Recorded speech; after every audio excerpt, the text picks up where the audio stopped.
ஒரு ஊரில் ஒரு கணவன் மனைவி வாழ்ந்துட்டு வராங்க.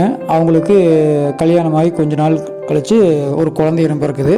குழந்தை பிறந்ததுக்கப்புறம் இவங்களுக்குள்ள ஒரே சண்டை. என்ன சண்டைன்னு பார்த்தா, யார் சொல்கிற மாதிரி பேர் வைக்கணும் அப்படிங்கிறதுல ஒரு பெரிய சண்டையே வந்துருச்சு. யாருக்கு? அந்த கணவனுக்கு மனைவிக்கு. அப்போது சொல்கிறாங்க, சீனிவாசான்னு எங்கள் அப்பா பேரத்தான் வைக்கணும் அப்படின்னு சொல்லி பொண்டாட்டிக்காரி சொல்கிறேன்.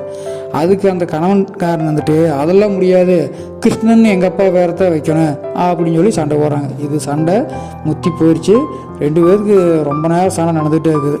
அப்புறம் சரி நம்மக்குள்ளே முடிவுன்றத விட பக்கத்தாண்டி வீட்டுக்காரர்கிட்ட போய் கேட்கலாம். 2 பேர் முடிவு பண்ணிவிட்டு போய் கேட்குறப்போ அவர் சொல்கிறார், நல்லா யோசிச்சு பார்த்து சொல்கிறாரு, நீங்கள் என்ன பண்ணுறீங்கன்னா, சீனிவாசான்னு வைக்க வேண்டாம், கிருஷ்ணன் வைக்க வேண்டாம், சீனிவாச கோபால கிருஷ்ணன் அப்படின்னு பேர் வைங்க, சூப்பராக இருக்குது அப்படின்னு சொல்லி சொல்கிறாரு.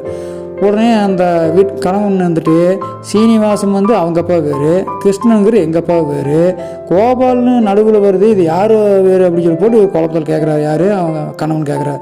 அந்த பக்கத்து வீட்டுக்காரன் சொல்கிறேன், அது ஒன்றும் இல்லைங்க, அது எங்கள் அப்பா பேர் அப்படின்னு சொல்லி சொன்னோம். நம்ம இவன் அப்படியே வந்து ஒரு கோவம் ஓஞ்சி ஒரு அப்பா போயிட்டான். நம்ம யார்? பக்கத்து வீட்டுக்காரன்னு.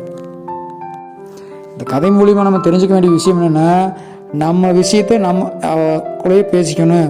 அடுத்தவங்கிட்ட நம்ம பிரச்சனையை கொண்டு போகணும்னா அடுத்தவங்க இப்படித்தான் அவங்களோட இதையே மிக்ஸ் பண்ணுறக்கு ஆரம்பிச்சிருவாங்க. அப்போ நம்ம பிரச்சனைக்கு தீர்வே கிடைக்காம போயிரு. அவங்க சொல்கிற நம்ம கேட்க வேண்டிய அப்படிங்கிற இந்த கதை மூலிமா நல்லா தெரிஞ்சுக்கணும்.